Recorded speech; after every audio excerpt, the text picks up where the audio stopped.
Sanibonani-ke ubongiwe Indlovukazi Ngiza nendaba wena uzanani nendlebe. Lona-ke umamgobhozi wenu wodumo oniphathela zona zishisa on my YouTube channel.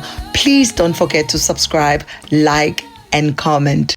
Sanibonani-ke ubongiwe Indlovukazi Ngiza nendaba wena uzanani nendlebe. Namhlanje sizokhuluma nestory sikamngani wethu.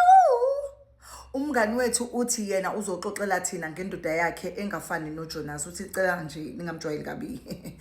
Jonas nje nendoda yakhe nje engahambisani. Okay, uthi sisibongiwe nasi story ngithola lo bhuti lona nje ungithola vele angikho ku relationship bhuti uyangishela ubhuti ngizitshele nje ukuthi yazi ukuthini angizokumqoma until ubhuti wenkosi azaziprove ukuthi and then ubhuti uyindoda eqotho and uyindoda right. Uthi vele kangena nje umuntu osifazana osheshe aphuthume la kwezokuqoma ngiyangithatha nje isikhathi sami ukuthi ngiqome umuntu. Uthi lo bhuti angishele lo bhuti angishele uthi ngilokho ngimnika nje like ngimfriend zone nje ngimbeka nje kuleyo ndawo leyo ukuthi ayi cha we better off as friends, you know, stuff like that. Uthi until uZugayi waze wamuva wahamba waye Cape Town. Makahamba eCape Town uthi still nalapho uGayi uyaqhubeka on the phone, uyangifonela uyangishela like uyangitshela nje the way angifuna ngakhona angithanda ngakhona. But mina I wasn't convinced. First bonke uthi long distance relationship nje kwakungeyona into engangizimisele ngokucommit kuyona. Kwangeyona nje into engangicabanga ukuthi mina lo ngizongena kwi relationship ye long distance because ngiyawazi ama challenges that comes with having a relationship ye long distance. Uthi so I was like nayi imbuzane ifuna naye kuba part of i-act. Kulungile siqhubekeni nestory sami ngani wethu. Uthi ke ngisitshelile nje ukuthi you know angifuni ukuba kwi long distance relationship. Uthi saqhubeka isikhathi but uGayi consistent, uGayi uyangifonela, uGayi uyangishela, he's quoting me. Uthi nje ungishela nje to die for, like ungishela nje ngokuthi nami ngiyacishe manje engathi sengiyayibona le vision yothando lela khuluma ngalo nanendlela athi uzongithanda ngayo. Uthi sihamba isikhathi bongiwe ngideploywe ngiqashwe ngihambe ngiye kuphi nami eCape Town to the position eCape Town. So sizo assume ukuthi usiswethu ula emasoshini. Uthi makahamba aye Cape Town nangampela baqale ke masefika ngalena kuyima eletha head down ayiqoma indoda. Makayiqoma indoda uthi mthande bathandane uthi bathandane like for real. Uthi the guy was consistent. Ubemfonela ekseni to check how she's doing before emsebenzini, amfonele mina for lunch check ukuthi udlile lunch and how is she doing. Amfonele ntambama. Uthi guy was very consistent and nje as naye ukuthi yazi ukuthini the way ngibona ngakhona nami nje ngitholile indoda ngempela like ngithole nje indoda ngempela. Uthi sihambe isikhathi uGayi ulokhu nje consistent kanjalo you know siyajola nje siya full swing like uyangithembisa naye ukuthi and then when he's done with umsebenzi wakhe uzokwazi ukuthi and then angilobole sishade like he's committing himself to me nami ufisa ukuthi ngenze njalo like uyangithanda. Uthi bongiwe I'm not a person oshesha convinceke ngamagama. Ngiwumuntu oconvinceka ngezenzo. So uGayi makangitshela ukuthi uyangithanda like ngangimlalela but until izinhliziyo yami yaziyathamba ngaze ngagcina sengimthanda ngempela Gayi. Ngamthanda uGayi sajola noGayi we dating nje kumnandi nje sijola nje sifull swinga ngempela like relationship was good and the reason why ngangafuna ukungena emjoleni uthi ngangivele ngigade because abantu besilisa niyabazi ukuthi ufika ukukhombisa something else and then ngakusasa aphinda kutshengise ubiyena. Uthi ngangigade ngangena nje lo muntu olula ke nje kushesheni uqoma so vele nje ngangihlale ngiprotectile. Uthi ngafalla in love nalo Gayi, ngifalla in love with his actions and nangewendlela ngitreata ngayo nangako konke nje ukuhlangenzela kona sesiyajola siyathandana ungenzela lokhuyana like you know. Uthi he was very romantic, like romantic in a sense that omunye umuntu I would think it's not romantic but uGayi wakhe was romantic until kuze kuphele 8 months umngani wethu abuye aphindele back la ahlala khona. So isiphelile contract yakhe eCape Town abuyele back la ahlala khona. Uthi nangampela asebenze uthe uGayi suka lapho wabe ethola umsebenzi wokumuvela to another country. Umngani wethu was devastated. She was so devastated because she was like, oh my God, indoda yami, and you know, now uyacabanga ukuthi okay, still we're gonna be in this thing called long distance relationship, but okay, it's okay. Because we committed to each other and you guys committed to me, so there is nothing that will stand in our way, even though in our doubts because of a distance. Uthi nangampela baqhubeka uGayi uyafona uGayi. Uthi sometimes Bongiwe, he would send me, like, write me letters, and when he writes angibhalele incwadi, he would spray perfume encwadini, and then ayithumele ize zofika ekhaya la ngikhona. That is so romantic. Uthi and then zifike uthi nje, he was very detailed with how bekangithanda ngakhona, bekathumela uthi tiny gifts, athumela izinto nje, but uthi lezo zinto lezo bezizenza, they were very like bezingenza inhliziyo yami ihlale ijabulile, iwe nokuthokoza. Ubona uma ufunda incwadi ebhaliwe and then uze ukuthi inuka iperfume yomuntu wakho and you like, sithando sami. My God, umngani wethu. Okay, uthi siqhubeke isikhathi, baqhubeke bajole nomuntu wakhe, umuntu wakhe wenza njalo ke, back and forth. Kuthe ngokuhamba kwesikhathi umngani wethu uthi unplanned bayibona indoda ibuyile, bayabonana nje, yafika babonane mayibuye izovakasha, ithatha vacation. Uthi unplanned umngani wethu balale abe pregnant umngani wethu. Uthi Bongiwe mangeba pregnant, kwangathi uGayi akekho happy, kwangathi uGayi ngimtshele nje ukuthi and then ushawe ngesichitho. Uthi kwangathi uGayi nje is no longer invested nje kulomjolo wethu. Uthi Bongiwe, like, he would not call the same way bekafona ngakhona. Lo muntu ushintshile gqiqi esikhaleni after like this is iminyaka isidlulile, iminyaka sijola nalo Gayi. Uthi but after ngimtshela ukuthi ngipregnant, uthi nami I was shocked because it wasn't something planned, and you know, hayi ukuthi ngishokeke ukuthi cha uthi bengazi ukuthi makalala uzothola umntwana, but uthi it's something that, you know, ababengayipreparelanga bebezama ukuthi bathathe imshanguzo lapha to prevent ukuthi bangabi namntwana. Uthi but sagcina sesihleli isisu. Sahlala isisu. Uthi umngani wethu indoda yaqala ya behave njengoFan Damme, yaba uBruce Lee, yaba uJonas. Uthi indoda yaqala manje yangabi safona the way uGayi abefona ngecount. Uthi Bongiwe, like, I was so heartbroken. Uthi I was very heartbroken because phela lo Gayi lona indoda yami and ngiyayazi and ngiyamazi ukuthi ufona makutheni unje sine schedule sethu nje sothando lethu nje sengisaziyo nami sengisazi enqondo yami ukuthi and this is how this guy loves me, and now all of a sudden nje uGayi umuncu ushintshile, useshintshile ungijikela udludla ufana nodlala. Uthi to a point whereby wayenza lento yakhe, I'm pregnant, uyenza lento yakhe, wasafoni njalo. Uthe suka lapho uGayi wanyamalala. uGayi wathatha iholiday emsebenzini, makathatha iholiday emsebenzini wanyamalala, wangangitshela mina uthatha iholiday emsebenzini. Ngiyamfuna uGayi akatholakala ocingweni for a week, full on week goloqo. uGayi akatholakala ocingweni, angazi ukuthi ukuphi.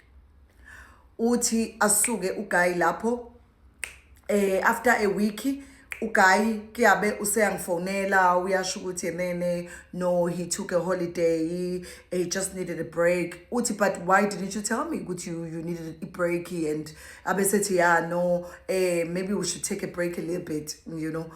Uthi ugeli ngishokeke ukuthi hayibo ndoda ndini, what's going on now? Uthi like Bongiwe, now I'm grieving a relationship yami, and ngaleso sikhathi ngigrieve le relationship, ngipregnant intombi, ngiyagowa ngapha, ngipregnant ngapha, ngiyasebenza ngapha nje, indoda ingiligoda elinamafindo. Uthi nje ithulile nje, ithe nje hayi ukuthi iya act khona izinto ezinto ayitholakala ocingweni, ayisakhulumi nje bade ikhuluma nje, ithe inidi break indoda. Here's part 2. Jonas wetshona uyabale.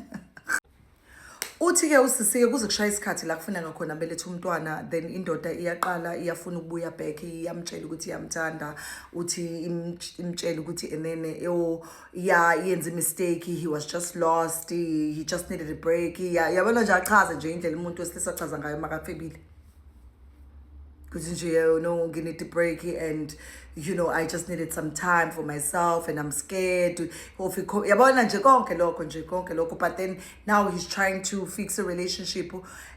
Uzama ukuthi abe right no girl. Uthi girl umuntu wami ngiyamthanda vele, and ayikho vele into engizambambe yenza accept ngithi mina, you know, sibuyelane, but still nginakho lokho ukuthi engqondweni yazi lo muntu ke wanyamalala isonto lonke, like I want to baby. Sihambe isikhathi ubongiwe, sihambe isikhathi ubelethe umntwana, makabelethe umntwana bese ngiyahamba mina, ngihamba ngiya kubo kamfana ngiyobona uma wakhe, because ingane yethu mina mangisemsebenzini ngisebenza, uthi ingane eyayisala nogogo uma kamfana. So mayisala noma kamfana uthi nje ihlale naye njalo mase ngibuya ngiyazi ukuthi ngiyayithatha kagogo, then mase ngibuyile emsebenzini mangibuya ku deployment ngiyabuya ngiya kwenye ngiyohlala nengane yami ekhaya or kanjalo. Uthi kuthe ubongiwe ngelinye ilanga ngiyolanda ingane nje sengibuyile, bese uma kamfana bese yangitshela ukuthi uyazi ukuthi umfana wami unengane engaphezudlwana kwale, izicishe zilingana nale yakho, but ingaphezudlwana kwayo. Uthi bongiwe mangimuzwa lo mama, because we were just sitting and having a conversation nje, then she started telling me lezi indaba. Uthi asibongiwe ngesikhathi engitshela lezi indaba lezi, kwangathi ngiyamuzwa ne, but ngimzwela kude ukuthi uthini ma, but manje ngoba phela umama ezala sengiyasaba futhi ukuthi enene ngimbuza ukuthi mangicela ungiphindele lonto. Uthi nakhona I pretended like I knew about the child, because I didn't want this woman to know ukuthi enene I do not know about this child. Uthi ngapretende ngathi ngiyazi ngalengane. Kathi mina, even though I still had a lot of questions to ask her, but I was like, yeah, ingane ngiyayazi, like yabona ngapretende ngathi umuntu wami akangifihlelanga ukuthi unengane engangengane yami. Bongiwe uthi ukuhlala kwami kulowo muzi kamamezala uthi it felt like the day was a year, ngoba ngase ngijaha ukuthi intambama ngihambe thatha ingane yami ngihambe ngendlini khona ngizofike ngibuzile umkhulu ukuthi wale ndoda engijola nawo ukuthi and then wena Jonas kwenzekalani. Uthi nangampela afike endlini afika ayifonela indoda yakhe, makayifonela indoda yakhe uyayibuza ukuthi enene, uthi nje angifunanga nokuthi ngiloku ngithi nje ngimtshela ukuthi uma uqeda ukungitshela ukuthi wena unengane, athi akanayo ingane aphike. Uthi abese embuza ukuthi enene, why would your mother lie angitshela ukuthi unengane kodwa wena unayo ingane? Athi umfana ngazi ukuthi why uma ezokutshela lokho kodwa mina ingane anginayo. Uthi sikhulume uyabona nje angipholishe nje angismooth talk nje angisweet talk nje, uyabazi ke amadoda ubusoka azame nje uqoqa nje i-conversation nje wenzela ukuthi kungazi ngi-accept ukuthi lento yengane yamanga. Uthi but I knew deep down bonke ukuthi the man is lying. I knew ukuthi enene akanaliqiniso. I knew ukuthi lento angitshela yona nje ubuxoki, because inhliziyo yami nonembeza wami wangitshela ukuthi uma wakhe was telling the truth. Uthi saqhubeka isikhathi kwadlula insuku, uthi yaqeda yangifonela indoda. He called me after a few days, uyangifonela uyaconfessa manje ukuthi yeah ikhona ingane. He confessed ukuthi ikhona ingane. He said yeah, when I was missing ngalela sonto leliana ngathatha ex-girlfriend yami because yayiyobona i-apartment yami nami nje kwakuyindlela ukuthi ngimkhombisa ukuthi you know I'm achieving things, and then quickly one thing led to another. We ended up having a one night stand ne-ex.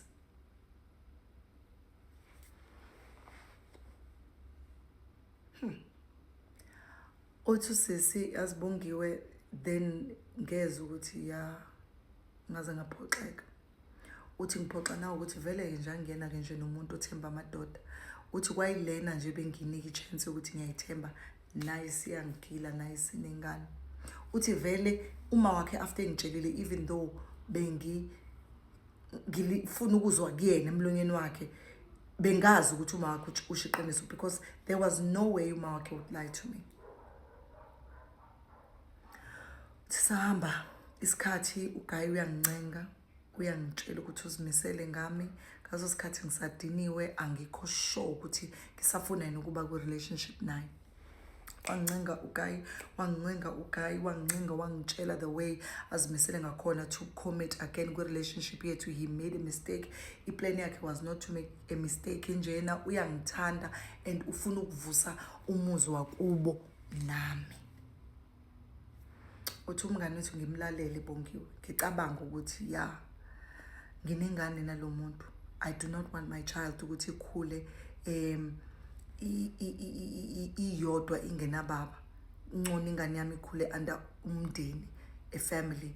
And what should I do? Should I accept his apology and ngiqhubeke ngimthanda nalendoda? Uthi nangempela Bongiwe, yes ngangiseza ubhlungu ne. Wathi kwathatha isikhathi namanje futhi I don't think ngisamthemba even if it's 20 years later. I still don't trust the guy. Uthi kwathatha isikhathi ukuthi because there's a story sama 1994 yabo nje sebethanda nesikhathi eside. Uthi kwathatha isikhathi ukuthi amthembe umuntu wakhe and akacabanga ukuthi futhi nje wagcina emthembile, but wathatha idea ukuthi ingane zakhe akafuni zikhule kwi-roof engenayo ubaba wasethi wenzela ingane yakhe.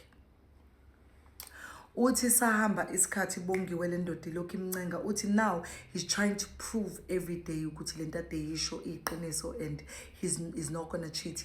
Uthi it was a mistake and kwakuyi one night stand wengaqondanga nje, but uthi hayike sahamba ke isikhathi why accepta ke lento yakhe. Uthi ngaleso sikhathi ke ingane ubelokhu eyondla through anikuma wakhe imali abese ima wakhe ayithumelele kubo kama wengane.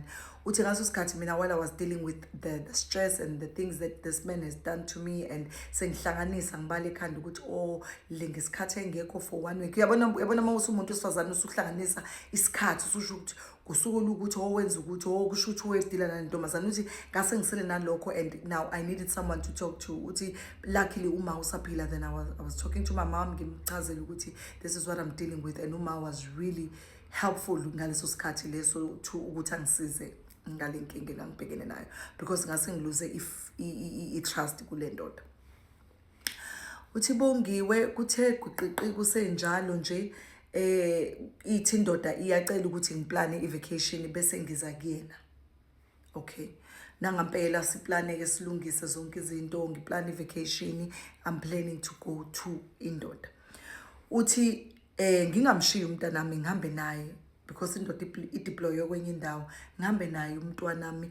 Mangifika lapha yana ngiyafika on that day, ngiyafika angitshela umyeni ukuthi ubasama boyfriend and girlfriend ngaso sikhathi uma baby date.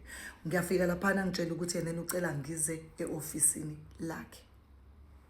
I go to this man's office. Uthi mangifika lapha eoffice Bongiwe ngifica kukhona umngane wethu nomuntu wakhe, like by couple esijwayele, like we friends with that couple. Ngiyafika lana kukhona umunye umfundisi osontayo nje esontweni esilaziyo, nami ngiyamazi lo mfundisi lo. Uthi nje there are a couple of faces nje engizaziyo, but you know I'm like not prepared ukuthi kwenzekalani. Uthi abese yajabula boyfriend ukuthi finally ufikile, bese ethatha ingane abese eyabuza lo mfundisi ukuthi seni ready. Uthi ngibakaze ngiphendula ukuthi is ready for in. Okay, saqhubeka istory sethu. Uthi umngane wethu athi ku ready, ahlahla amehlo ukuthi like kuthiwa se ready for in. Kusho futhi lo baba lo umfundisi. Uthi abese eyasho ukuthi ubhuti lona ayicha ngiorganizile friends and family nje laba bakhona lana, angikwazanga ukuletha wonke umuntu just ukuthi abangani bethu bazoba ubufakazi and umndeni nje awukho umndeni wakhe kamfana, awukho umndeni kantombazane, kukhona abangani nomfundisi nje nabantu abaclose naye nabantu abasebenza naye uthi hayibo just to shoot a quick wedding sa elopa kahle kahle uthi umngani wethu uthi Bongiwe aqale umfundisi iqali ceremony angigqokanga, there's no wedding dress whatsoever, like I'm just wearing the clothes that I was wearing and uKayi naye ugqokile lonto. Uthi iqala umfundisi kwenziwe iceremony like as simple as possible and bese eyabuza ukuthi ngiyamthatha yini ukuthi abe indoda yami. Uthi ngithule, uthi ngithule like yonke into ngizwela kude like ngathi ngikwi-movie. Uthi ngithule ngihlahla amehlo. Uthi indoda bese iyabuza ukuthi ingibuza ukuthi ngifuna ukwenza, ingitshela ukuthi ifuna ukwenza izinto zibe right phakathi kwakhe nayo. Uyavuma yini ukuthi enze izinto zibe right phakathi kwakhe naye, baqale kabusha on a clean slate, balungise izinto abo unkosikazi wakhe. Uthi ngalesikhathi ephendula le ndoda ukuthi ya ngiyavuma, it was like uphendula umfundisi ukuthi yes I do. Uthi washada kanjalo umngani wethu, washada ephendula indoda yakhe uthi I do. Kwabe nomfundisi usethe I do.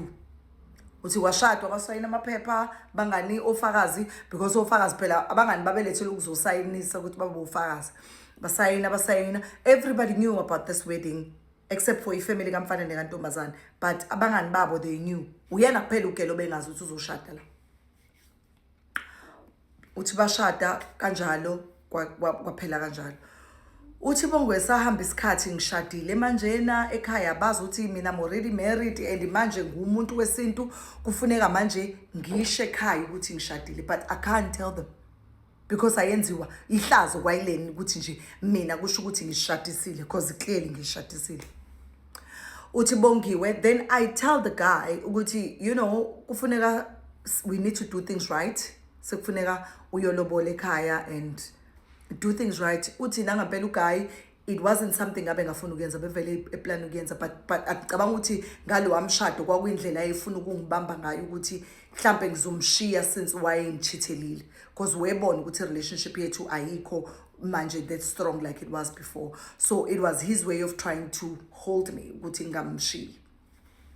Uthi Bongiwe wahamba umfana wayolobola ekhaya. Uthi walobola ekhaya kwakuhle, besangabatshela nje ukuthi sishadile until sashada umshado wesintu.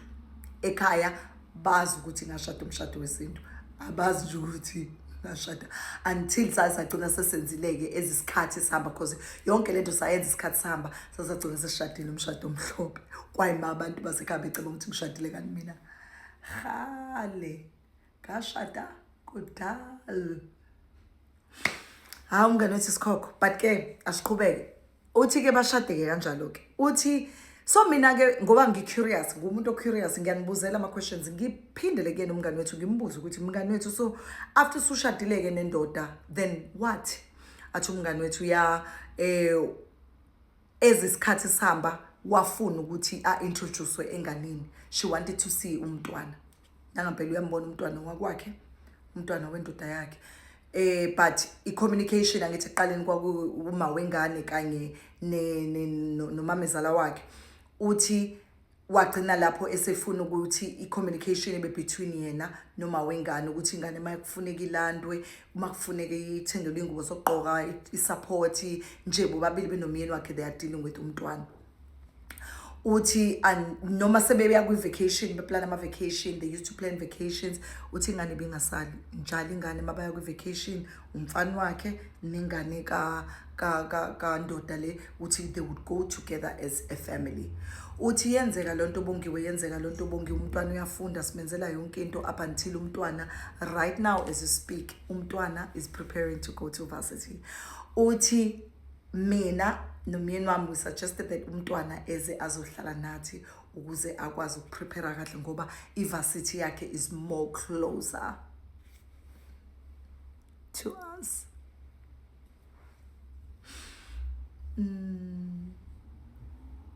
So ushadile kumngani wethu, indoda yakhe ended up not being Jonas. He committed himself to unkosikazi wakhe, and nonkosikazi azange azazonda ingane, akazondanga ingane, bafazi akayizondanga ingane ngoba ingane ayinacha, angizwa bafazi ayizondanga ingane. So u-end up lapho sebeshadile yonke into isihamba kahle, then ingane they planning nje ukuthi izoza ingane isizoqala i-university ngapha. So everything is going well for her, and I hope uhilile umngani wethu. So I think lesi story sakhe usixoxela because ufuna ukuthi nazi ukuthi uthando lukhona. Sometimes yes, it does take a little bit of ubekezela. I think sometimes it does take a bit of disappointment lapha nalapha ya kodwa at least wagcina eshadile, right, bomthola umaqondana wakhe ney'ngane zabo ezimbili, and communication is good with uma wengane nje nengane futhi is such a good child. Ngiyabonga-ke bangani bami for listening to the story. If khona into ofuna ukuyisho-ke nje mhlawumbe ufuna uku-advise umngani wethu, I don't know if she wants an advice, but ke thina vele umsebenzi wethu uku-advise nala singadingiwe khona. Ngicela ungene uma-advise ukuthi ya whatever that you have in mind, or ufuna ukumtshela ukuthi ya ingane wenza kahle oba umfazi oqotho, or yeah whatever nje ufuna ukuyisho uma-advise umngani wethu. But I'm glad that she didn't take ubunzima abukhiphele enganeni nje, period. Bye. Oh lalelani-ke webodadisi, ngicela ngenzele i-favors thando zami, ngicela nambe ningifollowa on my page on Facebook, and also on my Instagram, Bongiwe Ndlovukazi. Naku YouTube, please don't forget to subscribe on my YouTube channel. Please watch stories uyiqede zonke, nongakayibuki ngicela uzibuke bese ubuka ama-advert. Why uzobuka ama-advert na? Ubuza mina-ke. Yaphendula-ke mina ngithi buke i-advert sithando sami, khona mina ngizohola. Mina ngifike ngifunde story bese ngiyaqeda ngiyasirekhoda, bese ngiyazirekhoda ngipreset nje ukungibona ngibekile i-light yami, ngase ngenze makeup. Uyabona konke nje lokhu ngenzela wena sithando sami, ngenzela wena othandiweyo wami.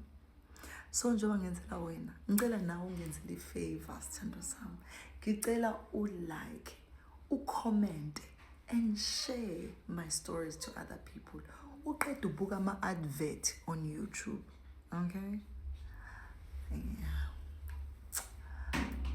Right. Bye.